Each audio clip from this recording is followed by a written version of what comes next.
자, 요번에 이제 볼 것은 이제 유추 활용 관련된 내용인데, 앞에 이제 유추 내용이 있고 또 유추 관련된 내용이 또 뒤에 있어요, 또. 예. 그래서 이게 325 페이지에 그 관련된 내용이 있거든요. 그래서 남색책 325 페이지 관련 내용을 좀 보시고요. 예. 그럼 일단 공유해 드리겠습니다.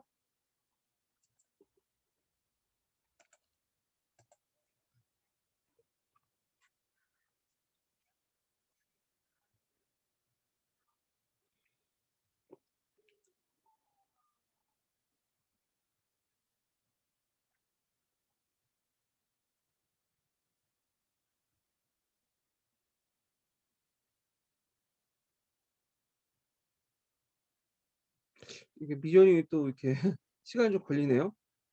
예. 됐습니다. 이렇게 볼게요. 자, 이게 인제 갑자기 좀 맥락이 이렇게 건너뛰어 가지고 인제 강독을 해야 되는데, 요 맥락은 뭐냐면 이제 피아제 필할렘 모델에 관련된 내용이에요, 그 앞부분이. 그래서 이 모델은 이 피아제 필할렘 모델과 관련된 건데,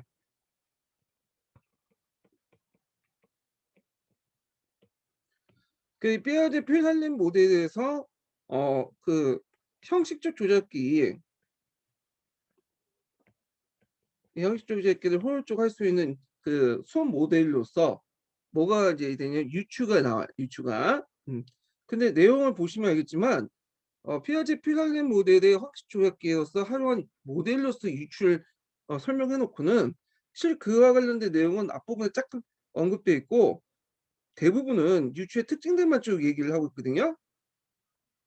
그리고 이제 유추할 때 이제 장점, 유의점 뭐 이렇게 그 관련된 내용도 있어요. 그래서 뭐 굳이 이런 걸 갖다가 그 여기에다 적어 놓지 말고 유추해서 같이 유추 설명에 집어넣었으면 좋았을 것 같은데, 어 이게 왔다 갔다 해요 좀. 예, 그냥 한번 읽어 볼게요. 자, 여기 보면 이 모델은 이제부터 시작해 갖고 이제 그 밑에까지는 이제 뼈아제 표현할래 모델을 할 때 형식 주장 능력을 할 때 유추가 필요하다, 뭐 이런 내용들이 부터 시작되는데, 자, 피아제 필할렘 모델에 대해서 형식적 조작 능력을 기르는 방법으로서 제시된 것은, 제시한 유추의 활용은 역사교육에 각별한 의미가 있다. 자, 유추는 뭐 친숙하지 않는 것을 친숙한 것과 연결시켜 역사적 사고를 돋는 방법이다.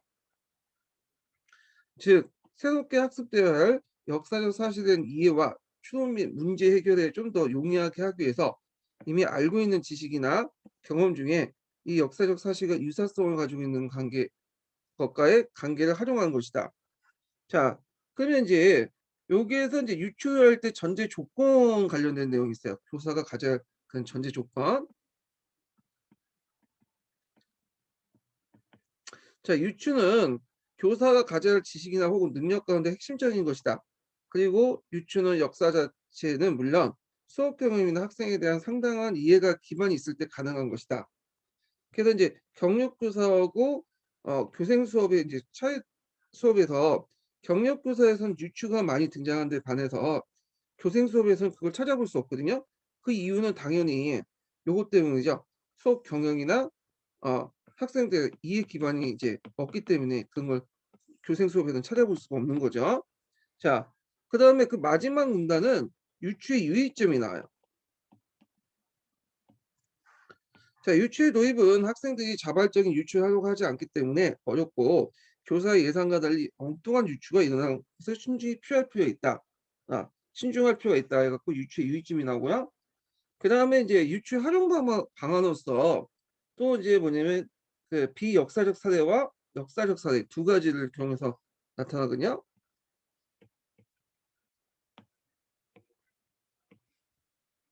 자, 그러면 비역사적 사례를 이제 활용하는 경우가 그 밑에 있는데, 청교도 혁명 당시에 영국의 내전을 설명하는데 지친 권투 선수와 힘이 있는 젊은 권투 선수와의 승부사를 활용하거나, 터키는 유럽의 한자다 같이 은유를 활용하는 경우, 혹은 민주주의의 발달은 야생화 같은 은유 같은 것은 유추다. 자, 이런 유추의 속성은 비교하고 하는 것이기 때문에 고차적 사고를 돕는 데는 한계가 있다. 자, 이거는 역사적 사례가 아니라 비역사적 사례를 뭐냐면 얘기하는 거죠. 뭐 젊은 권투 선수하고 여기 뭐 수 그 그 지친 권투 사례의 어떤 승부 사례, 그다음에 뭐 유럽의 한자, 야생화 이런 것들은 역사 사례가 아니잖아요.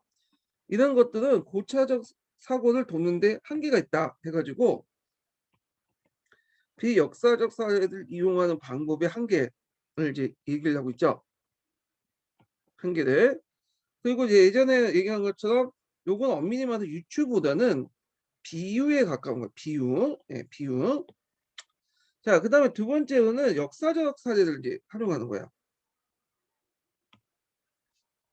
그래서 역사적 사례를 활용하는 경우에는 뭐 통일신라 말기의 상황과 고려 건국의 사례를 활용하면서 고려 말의 상황과 조선 건국에 설명하는 거. 자, 두 역사적 사례 간의 유추는 학생들 간의 두 사건의 공통점을 함께 배울 수 있다는 게 장점이다. 그래서 역사적 사료를 이제 이용할 경우에 유용한 점을 첫 번째가 나오죠. 그다음에 이제 두 번째 유용한 점이 뒤에 쭉 나와요. 그리고 이걸 통해서 이제 뭐냐면 더 나아가서 공통 형성 이외에도 각각의 특수성에 기이한 차이점을 학습할 수 있는 기회가 된다. 역사적 사례의 이용의 유용점. 네, 두 번째가 있고, 그다음에 세 번째는 따라서 유추에서 역사적 사례에 활용하는 경우 단순 암기 위주의 역사 교육에서 벗어나 역사의 구조에 대한 이해를 심화시킬 수 있는 장점도 있다. 세 번째죠. 예. 그래갖고 첫 번째, 두 번째, 세 번째는 그 당시 역사적 사례를 이용할 경우에 유용점이라고 볼 수 있죠. 유용한 점. 예. 그러면 이제 유의할 점이 나오는데 그 앞에서 언급했던 그 유의할 점도 있고 없는 내용도 있어요. 예. 일단 보면 첫 번째로는 요거는 앞에서 좀 얘기한 건데 우선 적절한 유추와 학생들에게 친숙한 걸 선택한다는 점. 두 번째로는 그 잘못되거나 부정적 인식의 위험성을 사전에 검증해야 하는 점. 이것도 이제 남색책이 있네요.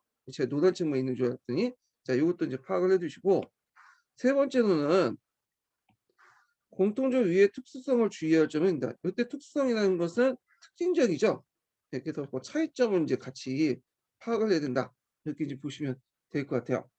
자, 그래서 이 유출한 방법은 다른 학문에서도 많이 사용을 하고 있지만 유독 역사과에서 뭐냐면 중요하게 여기는 것들이 왜 중요하게 여기냐 이런 것들이 이제 있는데 그 이유에 대해서 얘기해 볼게요. 자, 다른 학문 영역에서 유추보다 훨씬 더 중요하게 여기는 이유는 유출을 위한 동형물 찾기가 상당히 어렵기 때문이다. 예. 그래서 이제 다른 학문에서 유추보다 훨씬 더 주의를 제가 착각했네. 주의를 요구하는 거죠. 더 사용하는 게 아니라. 예. 이건 뭐냐면 유추를 할 때 비슷한 걸 찾아서 그러니까 포적 기반사를 찾아 갖고 이제 같이 얘기를 해 줘야 되는데 이게 찾기가 어려웠다. 그래서 요거 좀 기억을 해 주시면 돼요. 그 역사를 유추할 때 더 주의를 요구한 이유. 기반 사례를 찾기가 힘들다. 자, 그래서 이제 여기 뒤에 있는 그 유추 관련된 내용도 같이 이제 봤어요. 예. 그래서 이제 다시 이제 점프를 해서 예, 그 앞부분으로 또 넘어갈게요. 이게 몇 페이지 또 넘어가냐면 좀 한참 가야 되는데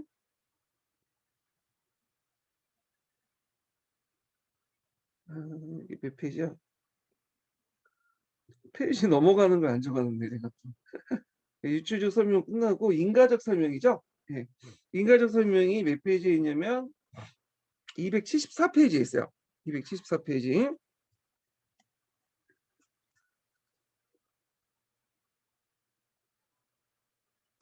인가적 설명.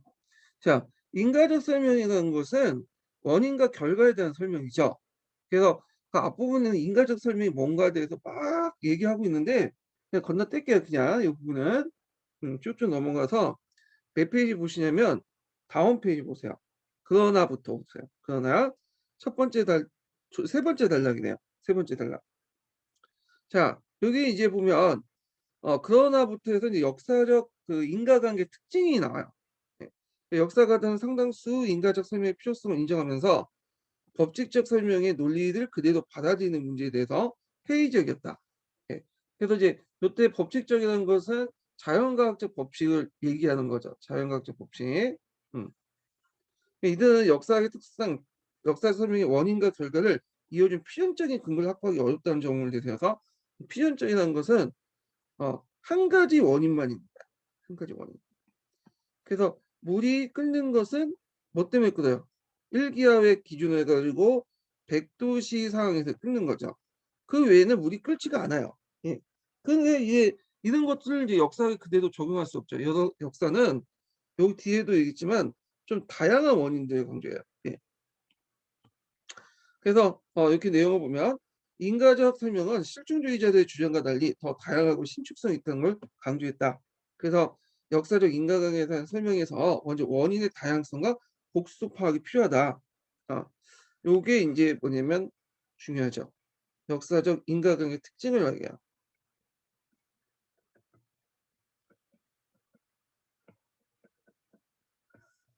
자, 그 이유를 인제 볼게요. 이유가 몇 가지 인제 두 가지인가요? 예, 두 가지 이유를 인제 쭉 얘기를 하고 있는데 첫 번째 이유는 왜 인과적 설명이 다양성과 복수성을 파악하는 노력이 필요하냐면 역사적 사건들 가운데 한두 가지 원인으로 발생한 사건은 거의 없고 되게 복합적이죠. 두 번째로는 자, 역사적 사건의 원인들은 그 사건의 발경이 되는 상황적 원인과 그걸 촉발시킨 자연 직접적 원인을 나눌 수 있는데 이게 이제 뭐냐 상황적 원인이라는 것은 뭘 원자 쓴 원인이야. 보통 원인은 이제 한자로 적으면 이렇게 쓰죠. 예. 근데 이제 요때 이제 원은 그 상황적 원인과 직접적으로 해서 이 상황적 원인은 이 원인들은 원인이지만 좀 약간 멀리 있는 원이에요. 직접적인 원인이 아니라 그 먼 원자를 써요.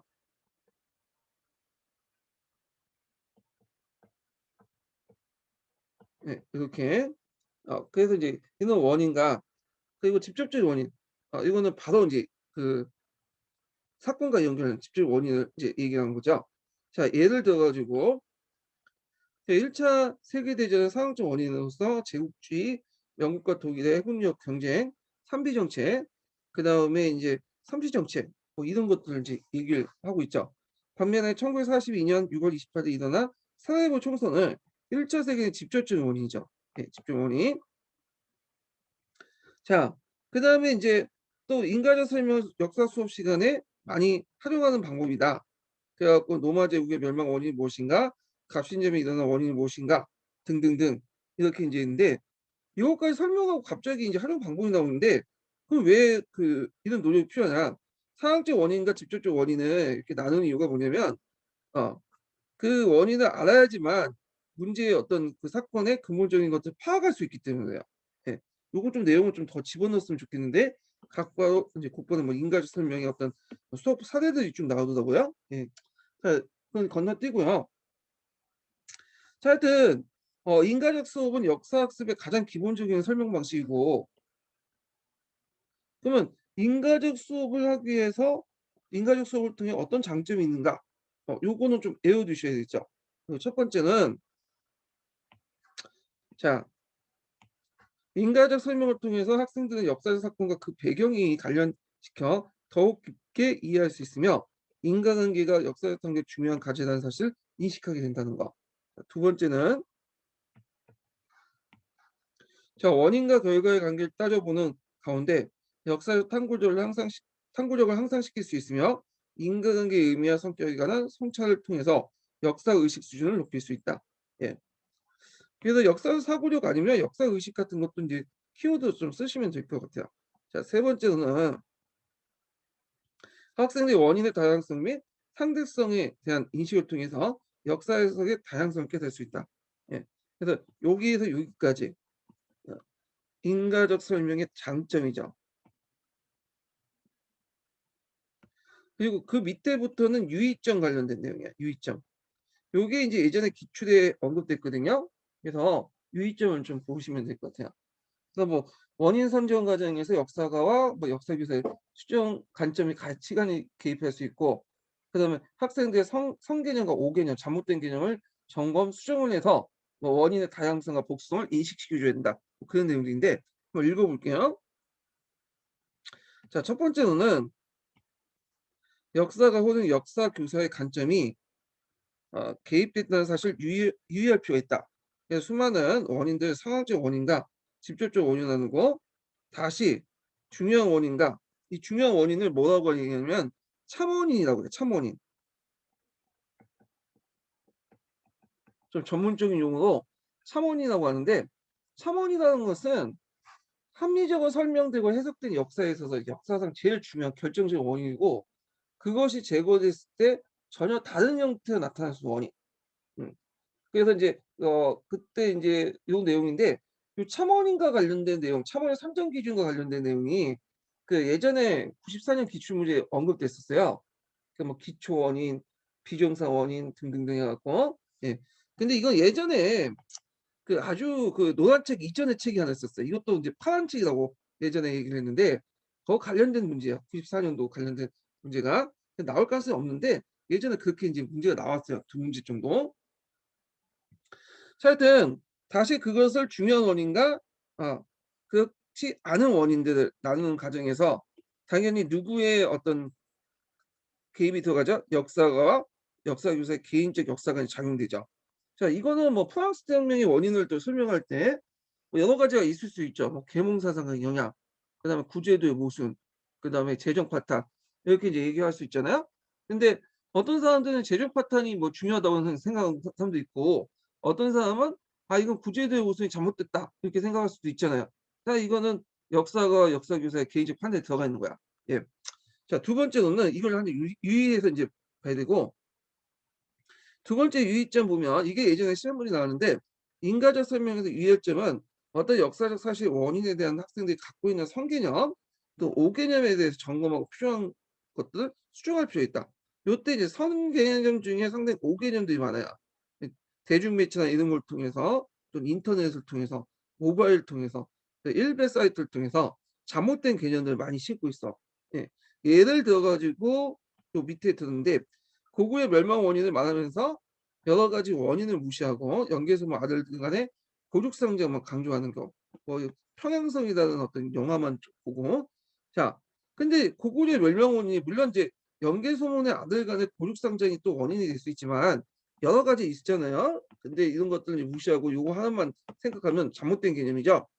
그러면 이런 학생들에게 어떻게 인제 가르쳐야 되냐.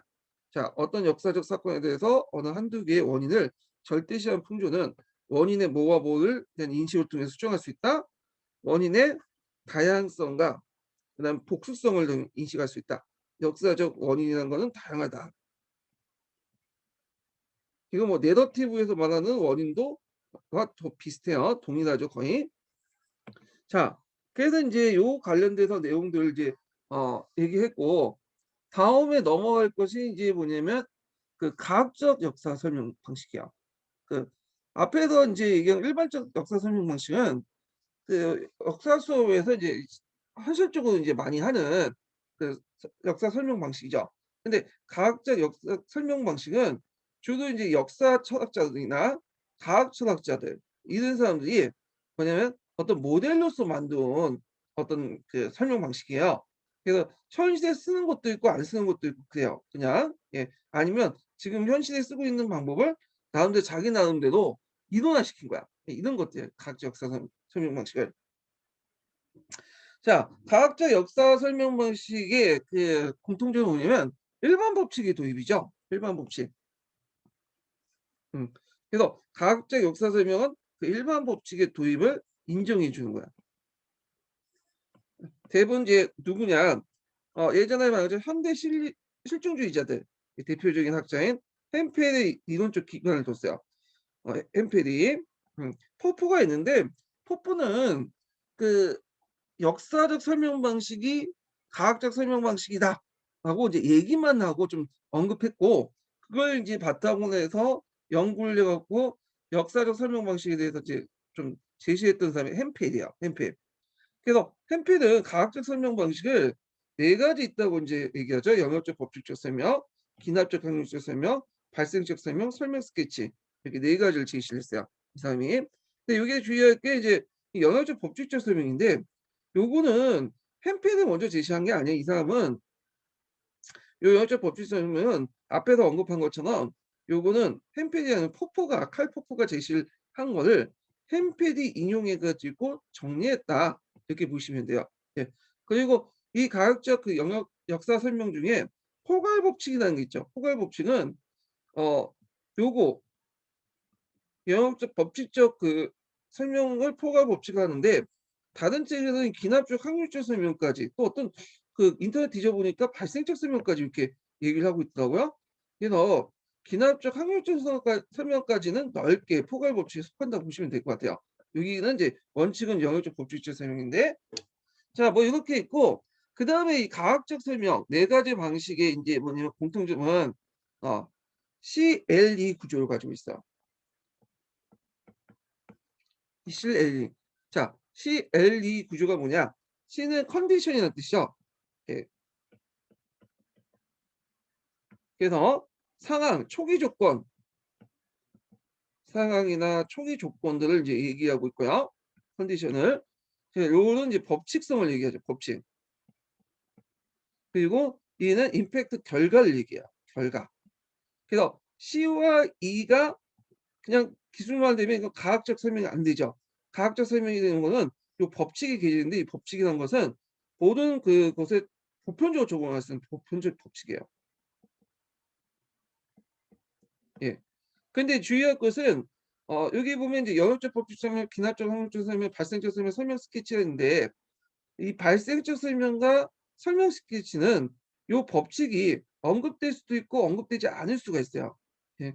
너무 당연한 상식이기 때문에 그 법칙을 생략되는 경우가 좀 있고요. 그다음에 법칙은 그 영역적 법칙적 설명은 그 뭐냐면 설명항에서 피설명항으로 넘어갈 때 이 법칙 기준에서 그대로 넘어가죠. 그걸 이제 100% 적용될 수 있지만 기납적 확률적 설명, 발생적 설명, 설명 스케치 같은 게 이 법칙이 100% 뭐냐면 적용되기가 힘들어요. 이건 뒤에 얘기했지만 이런 차이점이 있다. 시험 문제는 뭐가 나왔냐? 예전에 기납적 확률적 설명이 나왔고 발생적 설명 나왔어요. 기납적 확률적 설명 한 번 나왔나요? 그때 그 합리적 설명 이론과 관련돼 갖고 한 번 언급됐었고요. 그다음 발생적 설명이 좀 의외로 많이 나왔어요. 발생적 설명이 한 두세 문제 나온 것 같아요. 객관식기 주문제 때. 자, 그래서 이제 논란 측에서는 이렇게 가학적 설명 방식을 적용할 경우에는 어떤 것들이 이제 좋을 수 있냐면 학생들과 하여금 역사적 상황 및 행위적 동기에 대한 가학적 분석 기회를 제공하고 이를 통해서 역사적 사고력의 기회를 생성할 수 있다. 그래서 그걸 또 행위자의 미래 행동을 예측할 수 있다. 이렇게 얘기하고 있어요. 그리고 여기는 언급되어 있지 않지만 가학적 설명 안에는 뭐가 또 포함되어 있냐면 상황 이동하고 그다음에 성향 이동이죠. 성향 이동도 같이 포함이 있어요. 상황 이동은 포프가 제시한 거고 성향 이동은 이제 햄필이 제시한 건데 요것도 같이 포함돼 있다. 네. 근데 여기에서 이제 행위 이동만 이제 빼고 과학적 설명, 역사 설명을 하다 보니까 이제 그런데 요것도 과학적 설명 방식에 속해 있어요. 자, 그다음에 영역적 법칙적 설명을 볼게요. 자, 요거는 이제 파란 책하고 좀 비교해서 이제 볼게요. 네, 파란 책에도 그 내용이 있거든요. 노란 책에 더 자세히 나와 있는데 이것까지 볼 시간은 없고 예, 파란 책과 그 녹색 책 관련된 내용을 좀 비교해 보면서 좀 얘기를 해보죠. 그래서 녹색 책 관련된 내용을 읽으면서 그 없는 내용들을 이제 파란 책에서 보충하는 내용들을 찾아서 얘기를 좀 해볼게요.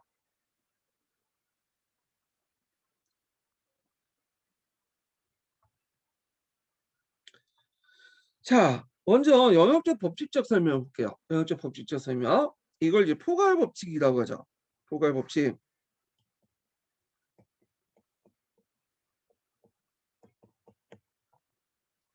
자,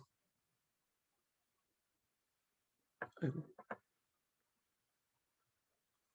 자, 실증주의자들, 이 논리 실증주의자는 일반적으로 설명될 것을 초기 조건과 일반 법칙부터 영역함으로써 이루어진다고 보고 있다.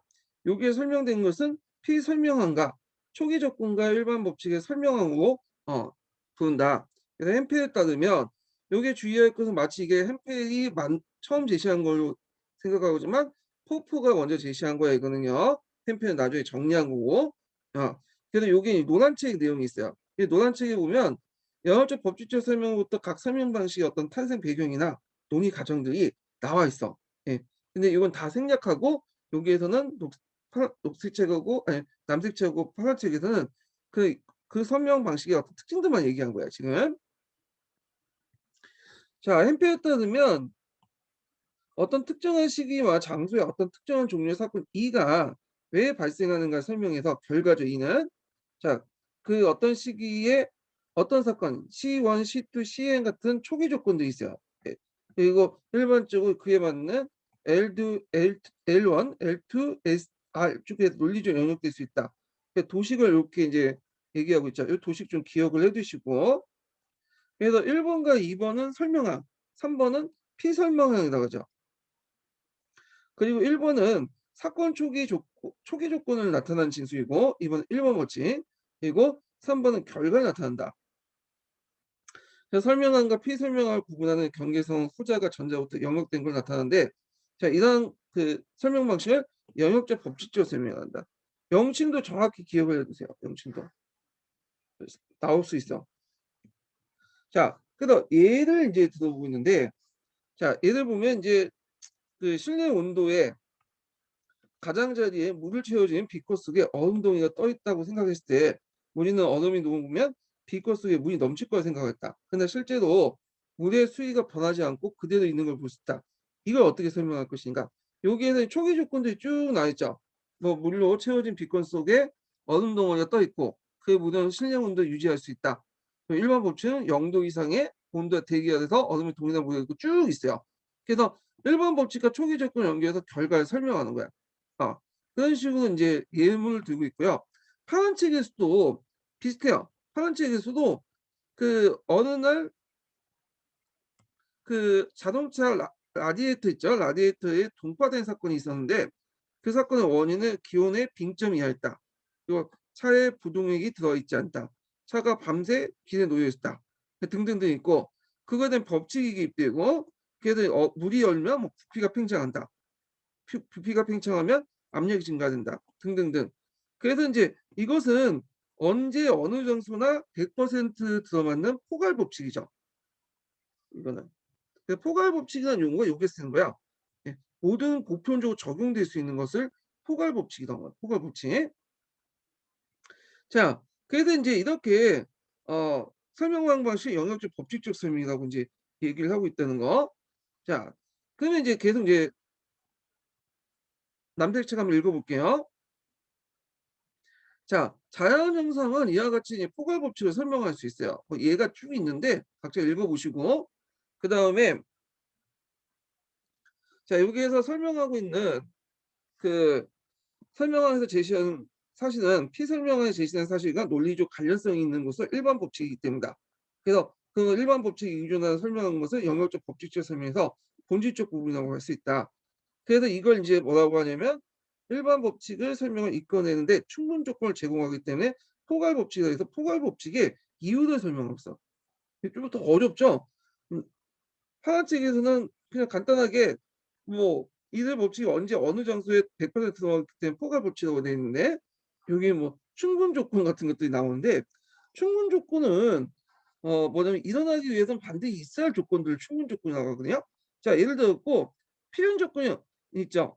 어 모든 사람들은 어머니가 있다. 이런 것들. 어머니를 통해서 이제 있다라는 건데 모든 사람 그때 충분 조건은 뭘까요? 이런 것이에요. 충분 조건은 어머니는 여자다. 이게 이제 충분 조건이야. 그래서 어떤 필요 조건이 있을 때 반드시 거기에 뭐냐면 존재하는 어떤 충분 조건을 얘기하는 거예요. 이 충분 조건을 이제 뭐 법칙을 이제 개입을 해서 이제 충분 조건을 맞춰줬기 때문에 이걸 포괄 법칙이라고 얘기한다. 이렇게 이제 보시면 될 것 같아요. 자, 그러면 쭉 읽어보면 자, 실증주의자들은 역사에서 인과적 설명도 영역적 법칙적 설명의 특수한 형태로 말한다.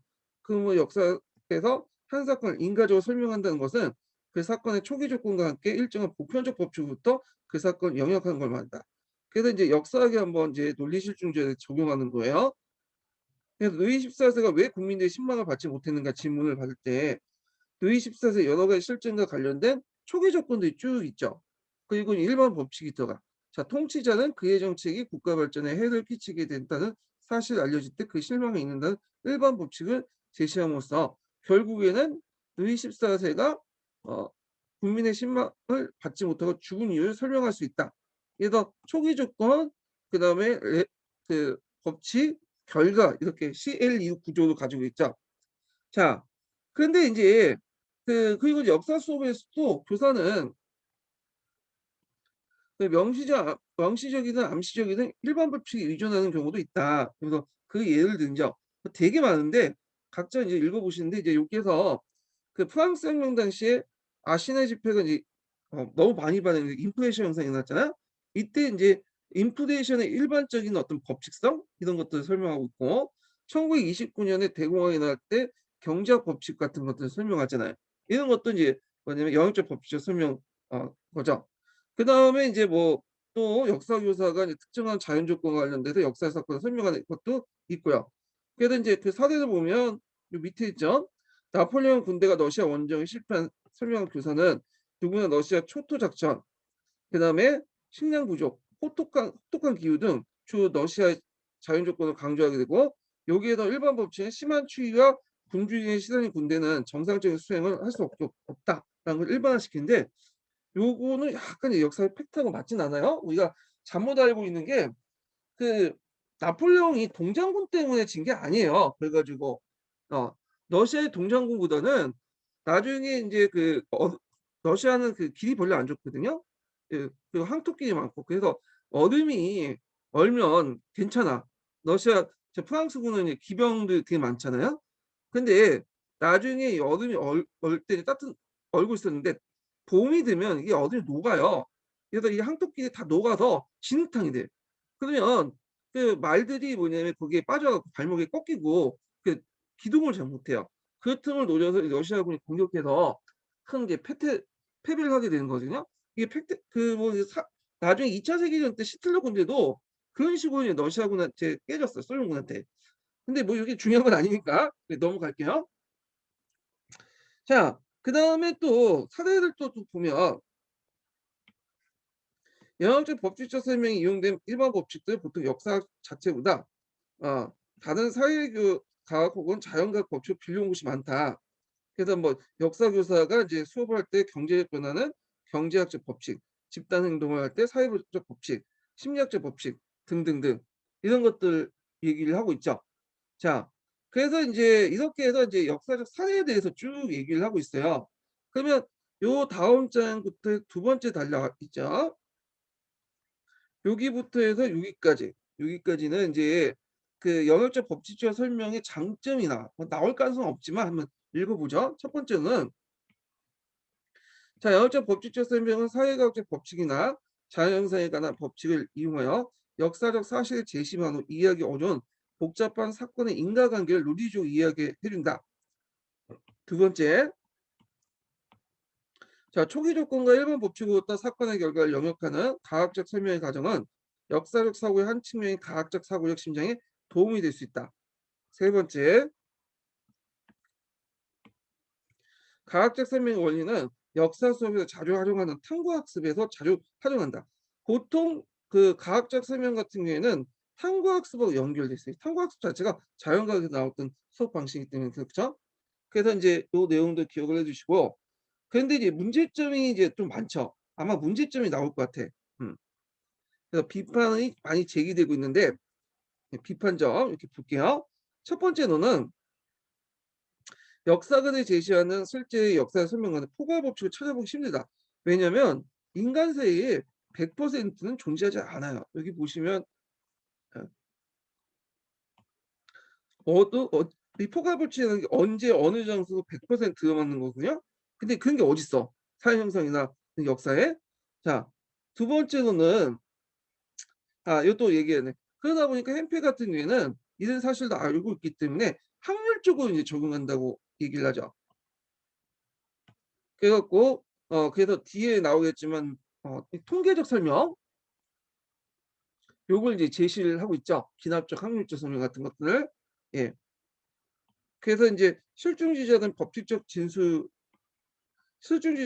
진술의 사례를 들고 있는 것들은 사실상 상식 수준의 일반화와 항균화성이 낮은 수준의 법칙에 그치는 것이 바로 이유 때문이다.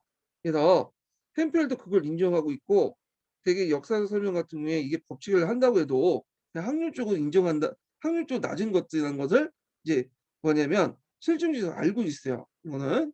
그래서 하여튼 첫 번째 이제 비판이 있고 두 번째 비판은 역사적 설명엔 초기 조건과 일반 법칙부터 사건의 결과를 직접 영역하기가 어렵고 왜냐하면 인간의 역사는 자연과학처럼 결정론적 과정을 통해서 전개된 것이 아니며 여러 가지 변수를 고려하기 때문이다.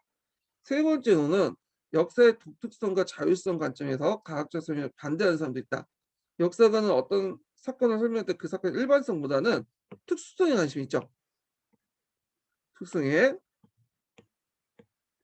자, 뭐 그래서 예를 들면 역사가는 프랑스 혁명을 설명할 때 혁명의 일반적 성격에 관심을 갖고 있는 게 아니라 예, 프랑스 혁명이 갖는 특수한 성격에 대한 관심이 더 많다는 거 이렇게 좀 기억을 해두시고요. 자, 그 다음에 기납적 확률적 설명 볼게요. 요거는 공사령 기출문제에 나왔어요.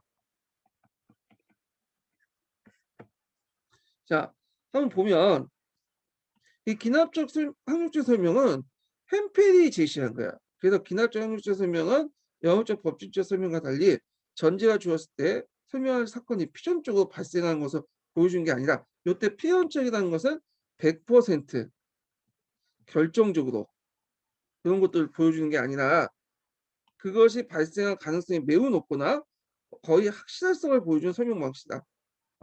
그래서 가능성이 매우 높거나 확실성이 높은 사건이죠. 그러니까 어, 개연성과 확률성이 높은 것들을 얘기하는 거예요.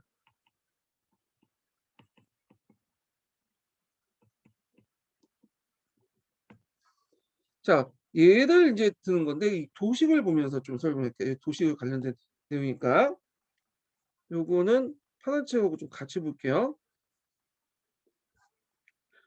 자, 파란 책에도 기납적 확률적 설명 내용이 있거든요. 예.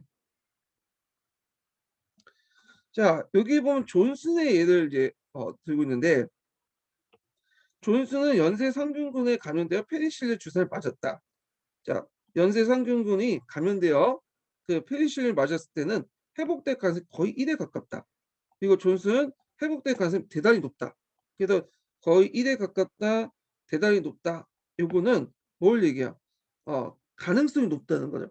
그러면 여기에다 좀 눈여볼 게 우리가 이제 거의 1에 가까운지 그리고 가능성이 매우 높은 건지 이런 것도 어떻게 할까요? 이거는 오랫동안에 사례가 누적됐죠. 그래서 이제 연쇄 상균군을 감염된 사람들이 페니실린 주사를 맞았을 때 그렇게 이제 뭐냐면 많이 나왔다. 거의 대부분 나왔다. 그런 것들이 누적됐잖아요. 예. 자, 그렇기 때문에 이걸 이제 뭐냐면 확률적 통계적 설명이라고 하는 거는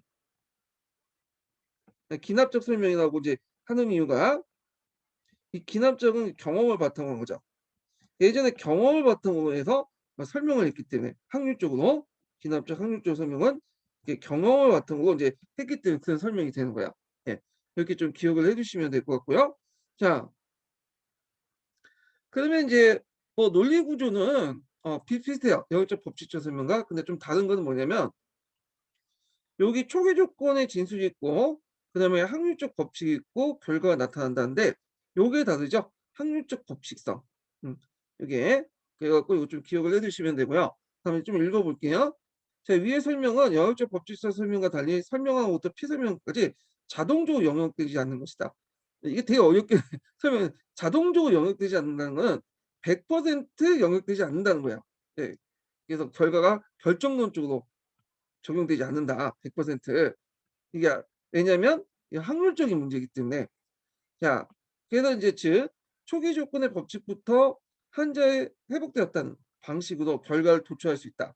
다만 높은 확률성을 가지고 환자의 회복 가능성을 말해줄 뿐이다. 예.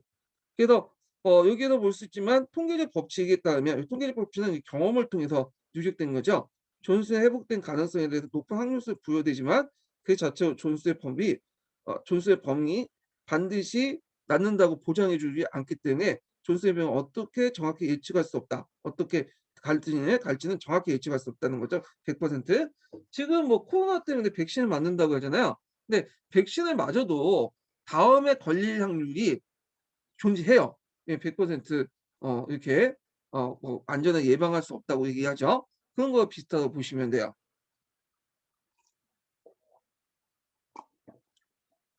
자, 여기에서는 지금 예를 든 게 뭐냐면 존슨이 이제 연쇄상종으로 감염돼서 페니실린 주사를 맞는 걸 얘기했는데, 여기 옆에 잠깐 옆 동네 가 보면 이제 파란 책 있죠? 파란 책 보시면 홍역 항제와 관련된 내용을 또 설명하고 있어요. 여기서는 파란 책에서는.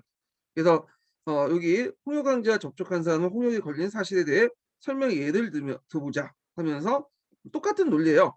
홍역 항제에 접촉하면 홍역이 걸릴 가능성이 높다는 것이다. 이 법칙은 포괄 법칙처럼 100%도 맞지 않는다. 그렇지만 경험적으로나 통계적으로 볼 때 타당성이 높은 확률적인 법칙이죠. 그래서 실증론자들은 이러한 법칙을 적용한 설명 또한 가학적 설명의 일반적 형태라고 얘기하고 있다. 이렇게 있죠. 그래서 기납적 확률적 설명에 사용한 법칙은 포괄 법칙을 완화한 것이다. 이렇게 좀 있어요. 따라서 가학적 설명을 주장한 사람들은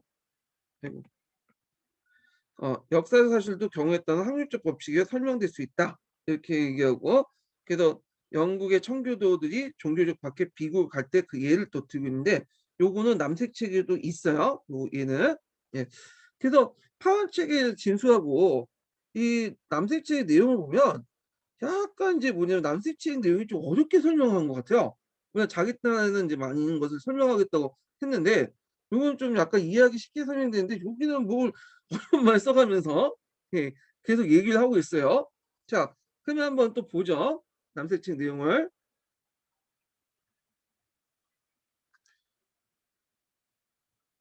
어디까지 읽은 거야? 예. 자, 여기부터 쭉 읽어볼게요. 자, 확률적인 형태의 법칙은 조건 A가 B와 같은 종류의 조건에 의해서 수반한 확률성은 어떤 특성 값 P를 갖는다라고 진술한다. 이러한 확률적 법칙은 수많은 사례들 대상으로 한 기납적 추론을 해서 얻어낸 법칙이다. 그쵸? 기납적 추론. 음. 그래서 이제 이걸 이제 아까 얘기한 것처럼 어, 그 모델이 기납적 모델이라고 하죠. 기납적 확률적 그 설명 모델이라고 하는 이유가 여기에서 나온 거야. 자, 그래서 이제 일기예보 같은 것들 이제 쭉 얘기를 하고 있죠, 지금. 예. 자, 그 다음에 이제 밑에 좀 볼게요. 기하학적 확률적 설명도 비록 확률적 법칙이긴 하지만 양육적 법칙적 설명과 마찬가지로 주어진 형상을 법칙화돼 포섭함으로써 설명하는 방식이기 때문에 가학적 설명 방식이다. 그래서 기하학적 확률적 설명이 가학적 설명 방식인 이유를 이제 설명하고 있어요. 왜? 주어진 법칙에 따라서 포섭되어 설명하는 방식. 그래서 요거를 약간 하면 포괄 법칙이라고 얘기할 수 있을 것 같긴 한데, 포괄 법칙의 정의를 파란팀은 100%라고 했기 때문에 약간 안 맞을 수도 있어. 이게 애매해. 또 다른 남색책 그 다른 부분은 포괄 법칙을 또 기하학적 확률적 설명을 또 예를 들고 있고요. 그래서 뭐 가학 얘기가 있는데 가학은 건너뛰고 맨 마지막 단락을 볼게요. 그래서 역사적 설명에서는 영역적 법칙적 설명보다는 기하학적 확률적 설명이 이용될 가능성이 높다. 인간의 역사적 행위의 대상으로 삼기 때문에 역사학에서는 영역적 법칙적 설명에서는 내세우는 확실한 일반 법칙을 적용하기 쉽지 않기 때문이다. 또 역사에서 사용된 언어는 법칙이 느슨하고 개방적이고 다수의 예의가 존재하기 때문에 영역적 법칙적 설명보다는 기하학적 확률적 설명이 적용될 가능성이 높다. 그래서 기하학적 확률적 설명이 적용된 그 이유를 이제 설명하고 있죠. 역사 설명에서. 그래서 이게 첫 번째 이유고, 그 다음에 디귿이 두 번째 이유죠. 자, 그래서 이제 기하학적 확률적 설명의 논리를 또 역사적 설명의 사례를 제시한 게 있어요. 앞에 있는 사례 같은 경우에는 주로 이제 존슨의 연쇄상종은 간염에 관련된 내용이고 역사 사례가 아니죠. 근데 여기에서 이제 사례는 역사적 사례야. 그래서 이제 한번 예문을 읽어볼게요. 이런 거 역사적 사례와 관련된 예문들은 시험 문제 그 자체가 또 문제가 나올 수 있으니까 좀 기억을 해주세요. 그래서 17세기 영국에선 청교도들이 그들의 종교 신념 때문에 박해를 받았다. 그래서 만일 한 집단의 사람들이 그들의 종교 신념 때문에 박해를 받았다면 그들의 그 종교를 자유롭게 믿을 수 있는 지구 이주할 가능성이 높다. 여기에서 이제 뭐냐면 확률성이 나오죠. 예. 그리고 밑에 청교도는 신세계로 이주할 가능성이 매우 높았다. 예. 매우 높았다. 자, 이거는 이제 뭘 통해서? 예. 예전의 역사적 경험을 통해서 나온 거죠. 경험이나 확률을 통해서 나온 거죠. 예. 그래서 이런 것 때문에 기납적인 어떤 설명 방식이라고 할 수 있는 거죠. 자, 그래서 인제 쭉 읽어보면 자, 이와 같은 설명에서 초기 조건과 법칙으로부터 청교도의 신세계로 이주했던 결과가 자동적으로 영역되지 않는다. 100% 적용되지 않지만 되게 높은 확률성을 갖고 높은 확률성을 갖고 있죠. 그래서 초기 조건과 법칙은 청교도의 이주 가능성에 대한 높은 확률성을 제시할 뿐이다. 키워드는 높은 확률성이야. 자, 근데 문제점이 있어요. 이 문제점. 자, 근데 이 문제점은 뭐냐면 역사에서 어떤 사건이 일어날 확률이 1에 가깝다거나 0.9의 확률이 가깝다는 식으로 정확한 통계적 확률이 제시되기 쉽지 않다는 거예요. 그리고 대개 역사가들 제시할 수 있는 확률적 법칙은 기껏해 일반적으로 자주, 보통 같은 부사를 사용하거나 혹은 가능성이 높다, 경향이 있다 같은 서술을 사용할 확률의 수준을 표현하는 표현하는 정도에 불과하다. 자, 이럴 경우에는 역사적 사건이 일어날 확률이 어느 정도인지 우리는 정확하게 파악할 수 없는 거죠. 예. 그래서 확률을 표현할 수 있는 것들이 역사적 서술에는 그렇게 많지가 않다는 거. 예. 자, 그러므로 이런 한계점을 그 염두에 두고 역사 설명에는 이런 한계점을 인식하는 범위에서 확률적 법칙을 얘기할 수 있다. 이렇게 했어요. 요거하고 좀 딴 얘기지만 이런 그 표현들이 확률적 표현들이 정통 역사 서술에도 되게 많아요. 뭐 십중팔구란 말 있죠. 예. 이런 말들. 그래서 인제 뭐 십중팔구는 말 그대로 10명 중에 8명, 9명 이렇게 해 갖고 이렇게 있고 등등 있는데 이런 말들은 솔직히 믿을 수는 없죠. 뭐 십중팔구 굶어 죽었다고 하면 좀 약간 가장된 내용들이 되게 그만큼 많이 죽었다라는 거를 나타나고 있기 때문에 그걸 감안해서 봐야 된다는 거야. 그걸 고지국대로 뭐 십중팔구라는 말 썼으니까 어 거의 80~90% 죽었지 않냐 뭐 이런 식의 생각보다는 어 많이 죽었다 이렇게 인제 인식을 하셔야 된다 그거죠. 자, 그래서 인제 이렇게 해서 인제 한번 관련된 내용을 읽어봤고요. 예. 기나짜 확률적 설명 관련된 내용을 읽어봤고 발생적 설명으로 넘어갈게요. 자, 발생적 설명. 자, 발생적 설명은 파란 책에 있어요. 예. 그 파란 책의 내용과 좀 비교해서 한번 읽어볼게요. 이건요. 이 발생적 설명은 기출에 한 2번 나왔나요? 예, 이거 2번 나왔어. 그래서 과학적 설명이 잘 안 나오는데 가끔씩 이제 많이 나와. 09년 같은 경우에는 이제 거의 단독 문제로 인과적 설명하고 같이 나왔고 자, 발생적 설명의 정의를 볼게요. 정의. 이건 파란 책하고도 이제 비슷한데 어떤 사건의 기원과 전개 과정을 설명하는 방식으로 2개 이상의 사건의 연속적 진행 과정을 설명할 때 이용한다. 자, 이 설명에는 어떤 사건이 과정이 최종 단계가 이를 때까지 그 과정의 각 단계는 차례로 모사됨으로써 그 형상을 설명한다. 그래서 발생적 사건은 시간적인 앞선 사건과 뒤의 사건들 사이의 연속성을 강조한 설명이며 시간의 순서에 따라 먼저 일어난 사건이 자동적으로 뒤에 일어난 사건을 설명하고 온다. 요 중간중간에 뭐가 들어가냐면 법칙이 들어가요. 법칙이요. 그래서 그 내용이 파란 책에 있는데 이렇게 좀 볼게요. 자, 사건 과정의 각 단계로 차례 모사함으로써 그 형상을 설명한 것이 발생적 설명인데 여기는 각 단계가 일어나는 순서도 제시하지만 단계의 연결은 실제로 인과적이다. 그래서 즉 사건의 어 단계 사건은 그 뒤에 일어난 사건의 원인에 해당하고 그리고 그 인과관계 속에 암시되고 법칙과 일반화가 포함된다. 이렇게 있죠. 예. 그래서 제가 이거를 도형으로 한번 도표로 이제 만들어 봤어요. 제가 제 보충 페이지 보면 요거 보이시죠? 예. 발생적 설명의 구조. 그래서 사건들이 쭉 나와. 현상 1, 형상 2, 형상 3, 형상 3. 그래서 이 형상 1은 형상 2의 원인이 되는 거고 이게 결과가 되는 거죠. 다시 형상 3은 형상 2의 어 원인이 되는 거. 형상 3은 이제 형상 2가 원인이 되는 거, 형상 3은 결과가 되는 거. 그리고 3과 4의 관계에서도 이게 원인, 이는 결과. 이렇게 되는데 요 중간중간에 뭐가 되기 때문에 법칙이 개입해요. 법칙. 그래서 L1, L2, L3. 근데 이게 명시로 드러내는 경우는 없어요. 대부분. 명시로 드러내는 경우도 있지만 왜냐면 너무 당연한 소리이기 때문에 이걸 제외시키고 암묵적으로 그냥 없애버린 거야. 예. 그래서 없애지만 그 안에는 법칙이나 일반화가 들어가 있다. 이렇게 좀 기억을 해 두시면 될 것 같아요. 자, 그러면 이제 또 계속 읽어 볼게요.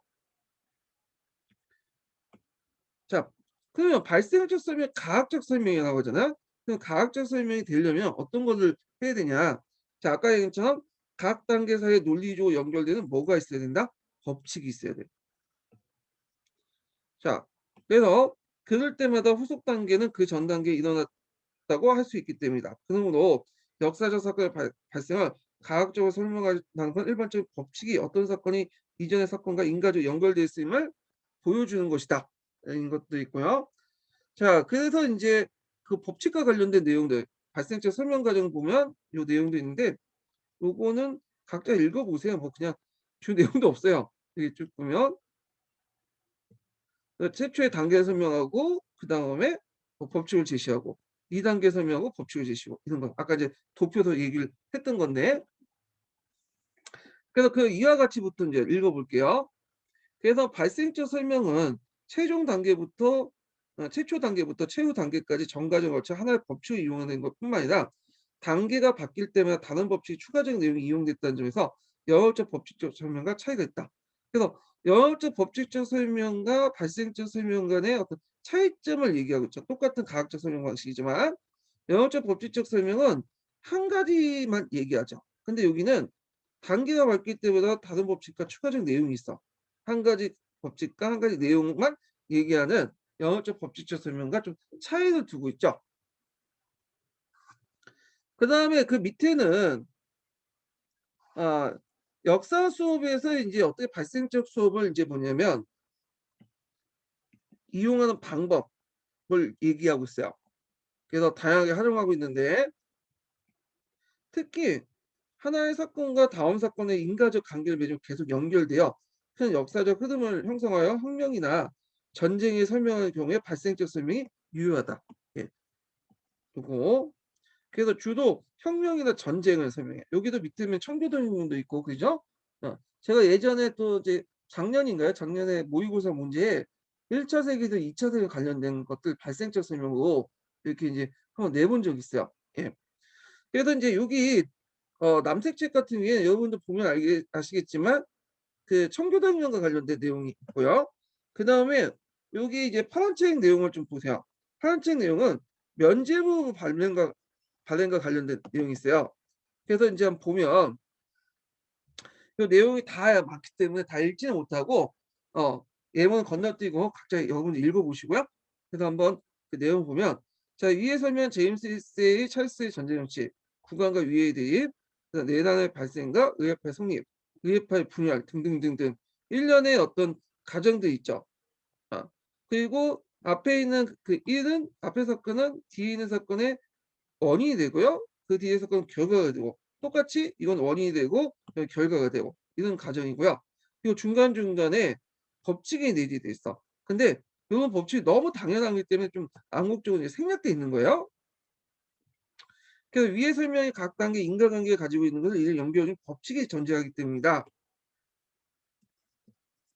그래서 1과 2 사이에는 의회가 존재하는 나라에서는 국왕의 자의적인 전제 정치는 국왕과 의회의 대립을 초래한다는 거.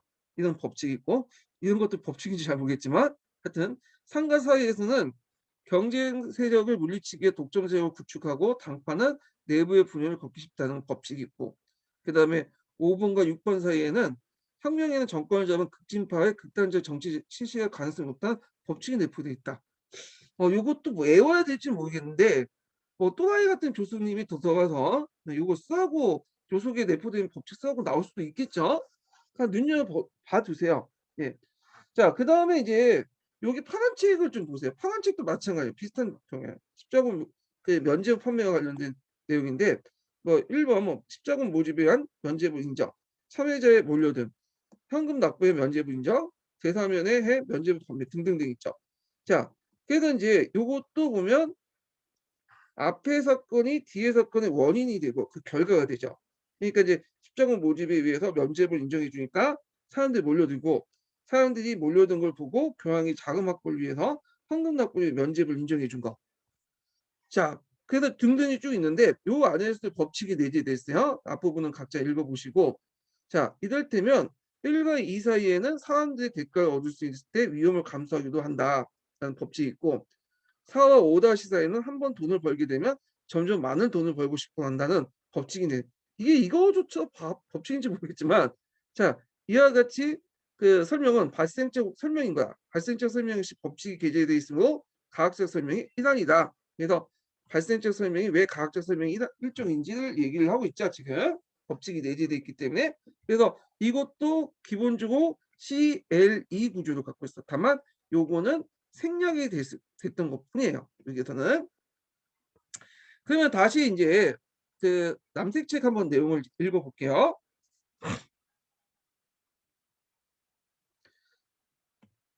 그래서 발생적 설명에는 특정한 역사적 사건에 포함되어 있는 수많은 사건들이 하나의 동일한 이야기로 연결되는 것은 앞의 단계 사건들과 뒤의 단계 사건들이 원인과 결과로서 서로 연결됐기 때문이다.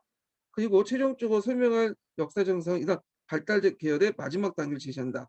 그래서 위에 영국혁명 같이 설명해서 절대왕조 타도와 리펀군주의 설립이 제임스 힐스로부터 시작된 구간과 위의 대입까지 마지막 단계를 제시한 건 바로 이와 같은 것을 속하고 있다. 뭐 등등이 있는데, 예. 자, 그 다음에 이제 뒤에가 이제 중요하죠. 요 다음 단락이 중요한데, 요 다음 단락은 뭐냐? 여기에서 이제 여기까지가 그 발생적 설명의 유용 관점이야. 그래서 보통 그 과학적 설명할 때는 문제점을 나오는데, 이거 의외로 기출문제에서 유용 관점이 한번 언급됐어요. 예전 객관식 기출문제지만. 자, 한번 볼게요. 첫 번째로는, 자, 발생적 설명의 복잡한 역사적 사건을 몇 개 단계를 구분하고 인과관계를 중심으로 몇 개의 사건들을 서로 연결시키는 방식으로 설명을 전개함으로써 역사적 사건에 대한 학생의 논리적 분석을 이해를 높일 수 있다. 예, 과학적 설명 방식이니까 이제 논리적, 그다음 분석적 이해 방식과 또 연결되죠. 두 번째로는,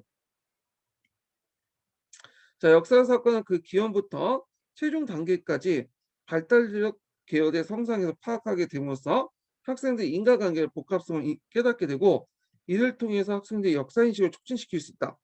예, 여기도 이제 역사의식이란 많이 나오네요. 하여튼 뭐 역사사고적, 역사의식, 생각 안 날 때 한 번씩 다 써보세요. 자, 3번을 보면, 자, 발생적 설명 일반 법칙을 이용하여 각 단계별로 사건의 발생을 정당화시키면서 학생들의 과학적 사고를 기여했습니다. 그래서 이 발생적 설명 자체가 과학적 설명이기 때문에 이런 것들이 이제 연결돼서 보시면 되고, 문제점도 있어요. 문제점. 첫 번째 문제점은 각 설명의 각 단계마다 적절한 법칙을 제시하기 어렵다는 거야. 그래서 발생적 설명에서는 설명의 각 단계마다 법칙이 필요하기 때문에 하나의 역사적 사건을 설명하기 위해서는 여러 종류의 법칙을 동원하게 된다. 그래서 뭐 프랑스 혁명이나 1, 2차 세계대전 같이 수많은 사건들이 중첩되어 일어난 경우에는 많은 법칙이 동원해야 되는데, 그때 현실적으로 각 단계마다 적절한 법칙을 동원하기 어렵다는 거. 예. 그래서 이제 있는데, 첫 번째가 있는데 이제 이게 하나밖에 없네요. 예. 그래서 요걸 이제 좀 기억을 해서 한 개 쓰면, 문제점을 쓰면 이거 쓰시면 되죠. 설명의 각 단계마다 적절한 법칙을 제시하기 쉽지가 않다는 거. 예. 자, 그렇기 때문에 자연스럽게 이렇게 발생적 설명에서는 설명의 각 단계의 법칙을 제시하고는 암시적으로 가정되는 경우가 많다. 왜 암시적으로 이제 가정되냐? 각 단계마다 적절한 법칙을 동원하기가 현실적으로 거의 불가능하기 때문에 암시적으로 이제 가정되는 경우인데, 대개 보면 그냥 상식적인 수준이에요. 이게 법칙인지 잘 모르겠지만 하여튼 이렇게 이제 좀 얘기를 해보고요. 자, 그 다음에 설명 스케치를 볼게요. 자, 설명 스케치 하기 전에 두 번째 인증번호 알려드릴게요. 두 번째 인증번호는 95번. 두 번째 인증번호는 95번이에요.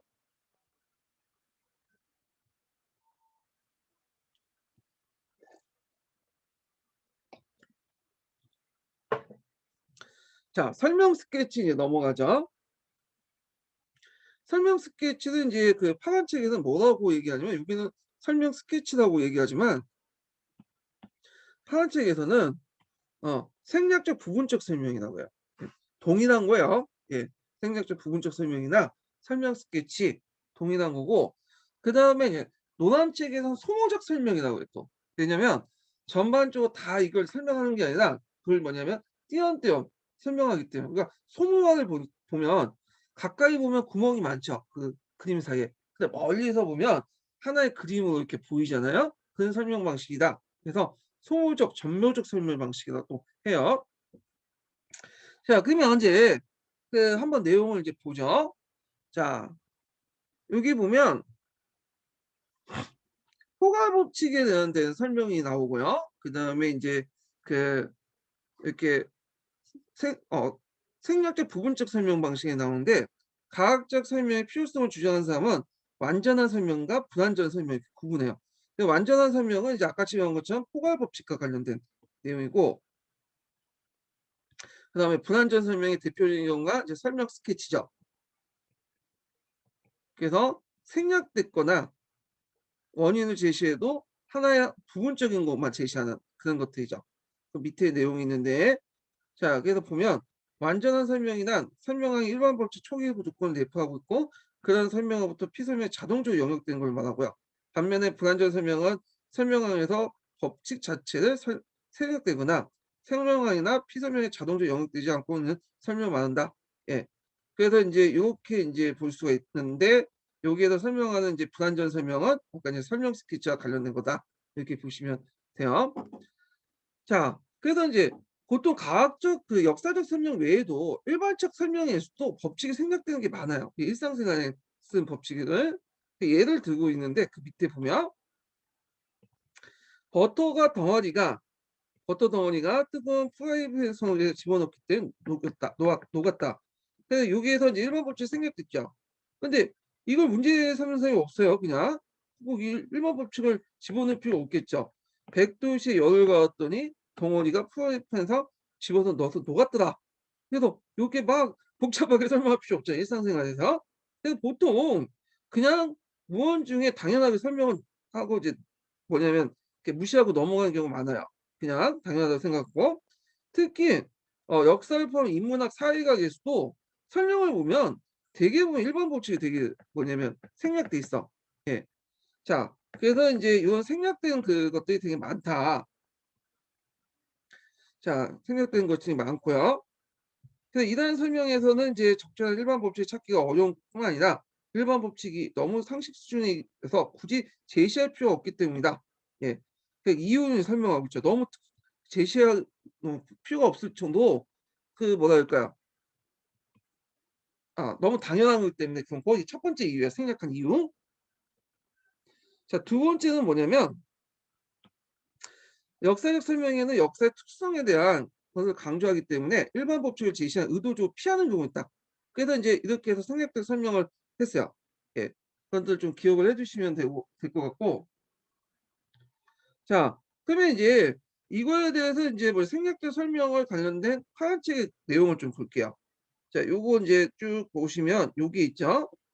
자 역사가는 일반적으로 사회학 이론을 의식하지 못한 채 사용하거나 자기 용어 가운데 암묵적으로 사용한다. 그래 갖고 여기 보면 그 내용을 보면 "캐서드가 노비코 강을 건넌 것은 그의 야망 때문이다." 이렇게 설명을 보면 자 이 설명에서 커다란 야망을 가지고 있는 사람들은 위험성이 있더라도 모험적인 행동을 하지 않는다. 모험을 한다. 그죠? 그래서 심리학적인 법칙이 생략돼 있다. 법칙 자체가 겉으로 드러나 있지 않지만 설명하는 사람이나 듣는 사람들이 모두 이런 법칙을 은연중에 의식하고 있고 그래서 이런 것을 생략적 설명이라고 한다. 이렇게 있죠. 예. 그런 것들 좀 보시면 돼요. 너무 당연한 거기 때문에 설명 안 하고 의도적으로 또 법칙을 또 설명을 안 하는 경우도 있다. 그 역사의 정체성, 특성을 지키기 위해서.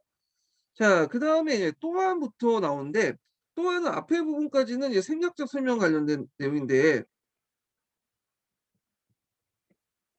또한부터는 뒤까지는 부분적 설명이에요. 부분적 설명. 자 그럼 볼게요. 자 역사를 포함해서 인문학이나 사회학에서 설명에서 일반 법칙을 제시한다고 하더라도 그것이 피설명하에 제시된 결과를 충분히 설명하지 못하는 경우가 많다. 자, 이같이 법칙을 부충했음에도 불구하고 설명하고부터 피설명에 자동적으로 영역되지 않고 부분적으로 설명력을 갖고 있는 것을 부분적 설명이라고 해요.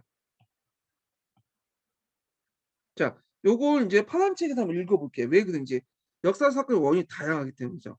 이게 근본적으로 파란 책에 나와 있죠. 여기도 부분적인 이제 설명인데, 자, 역사 사건의 원인이 다양하다. 그래서 이제 그러나 우리의 역사 사건을 설명하고 할 때 원인은 모든 게 아니라 가장 핵심적인 것에 의거하여 설명하는 경우가 있는데, 자, 이런 형태를 이제 부분적 설명이 나온다. 여러 가지를 설명하는 게 아니라 어, 가장 핵심적인 것을 설명하게 된다. 예를 등이 있어. 자, 여기 얘는 이제 어, 녹색 책이나 남색 책이나 파란 책이나 프랑스 대혁명의 예를 들었어요. 지금요. 그러니까 이제 남색 책을 한번 기준 읽어볼게요. 그냥. 자, 예를 들어 프랑스 혁명의 발발 경우에 대한 설명에서 프랑스 혁명의 직전 프랑스에서 있었던 일련의 사건들, 즉 국민의 선포와 헌법 제정의 결의, 그리고 국왕의 군대 집결, 네케르의 해임과 평민들의 분노 등 혁명 발발 초기 때 조건만 제시하게 돼 있고 일반 법칙이 생략되어 있는 것이 그게 생략적 설명에 속한다. 예.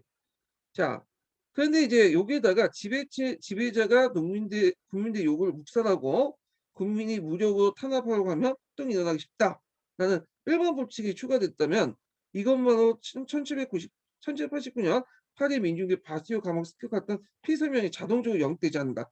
왜냐하면 이와 같이 이거 외에도 여러 가지 조건이 있기 때문이죠. 다양한 원인들이 있기 때문에. 그래서 이와 같이 설명하는 초기 조건에 일반 법칙이 포함되어 있음에 불구하고 이렇게 보면 사건의 원인을 충분히 설명하지 못하고 부분적으로 설명한 것이 부분적 설명이 한다. 그래서 설명한 것도 피설명에 자동적으로 영역되지 못하고 보충적 설명을 필요하는 경우가 할 수 있다. 이렇게 얘기하고 있죠. 부분적 설명, 보충적 설명. 예. 자, 그러면 이제 쭉 읽어보면 설명 속에서 어떤 법칙이나 일반화가 제시가 생략된 설명이나 부분적으로 설명한 방식을 템페는 설명 스케치라고 부른다. 예. 그래서 역사에서 제공된 대부분의 설명은 완전하게 과학적 설명은 되지 못하고 설명 스케치에 속할 수 있다. 이렇게 있고요. 자, 그 다음에 이제 그 설명 스케치가 과학적 설명이 뭐냐면 범죄를 다룬 이유에 대해서 이제 쭉 얘기하고 있어요. 마지막 단락은. 자, 우리가 보기에는 이제 과학적 설명이 아닌 것 같지만 템페는 이거 과학적 설명이라고 또 얘기를 해요. 설명 스케치의 설명에서 초기 조건과 법칙 제시가 분명하지 않고 단지 과학적 설명을 대충 모사하는 수준에 그쳤기 때문에 붙여진 이름인데, 예, 요에 대한 이제 설명 스케치를 왜 햄필이 붙였는지 이유가 있죠. 그러나부터 좀 볼게요. 그렇다고 해서 설명 스케치가 비과학적 설명 방식으로 단정 지을 수 없다. 앞에서 이제 서두에서 얘기한 것처럼 설명 스케치도 기본적으로 뭐라고 했어요? 과학적 설명이라고 했죠. 왜냐하면 그 이유를 보면 생략적 설명에는 적절한 일반 법칙을 보충하고 부분적 설명은 또 다른 초기 조건의 일반 법칙을 추가하는 방식이고 설명 스케치의 부족함을 채워넣는다면 그런 설명은 과학적 설명이 될 수 있다. 그래서 과학적 설명이 돼야 할 이유, 이런 설명 방식이 아이고 이런 생략적 설명 방식과 부분적 설명 방식이 과학적 설명이 될 수 있었던 되기 위한 어떤 이유죠. 그래서 이제 있고 햄피에는 역사적 설명의 대부분이 설명 스케치에 속한다고 말하면서 그걸 과학적 설명에 번졌다는 것도 이렇다.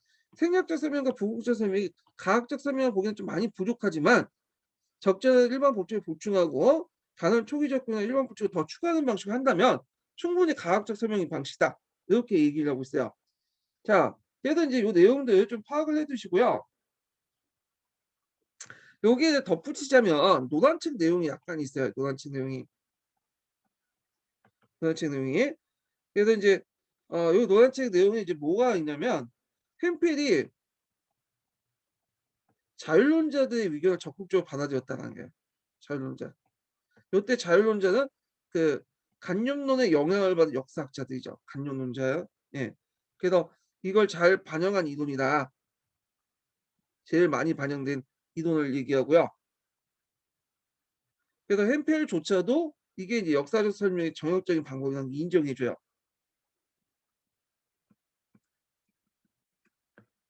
그다음에 이제 이게 첫 번째고, 두 번째로는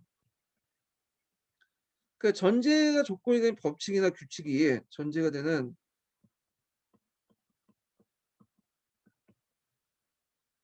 규칙들이 역사에서 너무나 자명하는 거야. 너무 당연한 거야. 역사에서는 당연한 사실이고, 보편적으로 뭐냐면 이기 때문에 자동으로 생략된 거야. 법칙이 없는 게 아니라. 예. 그래서 인제 요런 내용들이 있어요. 어 그래서 인제 경험적 탐구를 통해서 이걸 좀 보완할 필요가 있다. 채워 넣을 필요가 있다. 필링 아웃 할 필요가 있다. 이런 내용들이 등등 있다는 걸 좀 기억을 해 두시면 되고요. 여기 이제 그 옆에 옆 동네 잠깐 볼게요. 음. 자, 여기 보면 이제 앞부분은 이제 거의 대부분 뒤에 녹색색 부분하고 이제 남색색 부분하고 겹쳐 있는 부분이고, 마지막 단락만 좀 읽고 넘어갈게요. 자, 실제로 많은 역사적 설명에서 모든 원인과 법칙을 일일이 제시하지 않는다. 단순히 원인과 결과를 그대로 연결짓기도 하고, 여타 사항 중에서도 중요한 한두 가지만 언급하기도 한다. 자, 이런 측면에서 생략적 부분적 설명은 역사적 설명의 두드러진 특징이라고 보는 견해도 있다. 요 두드러진 특징이라는 것을 누가 얘기한 거야? 아까 얘기했죠. 음. 햄펠의 위견은, 햄펠 자유론자의 위견을 맞은 햄펠이 얘기했죠. 햄펠도 역사적 설명의 정형이라고 얘기했잖아요. 예. 그래서 요거는 햄펠의 위견이야.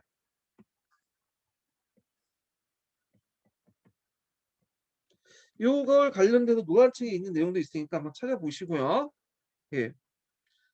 그 노란책을 좀 읽어보면 좀 약간 배경 설명이 많이 잡혀요, 이 머릿속에. 자, 그다음에 인제 볼 게 뭐냐면 인간의 행위 설명 이론이에요. 행위 이론. 자, 이 행위 이론은 심심할 때마다 많이 나오죠. 두 가지 이론만 딱 기억하시면 돼요. 성향 이론과 합리적 행위 이론, 설명 이론.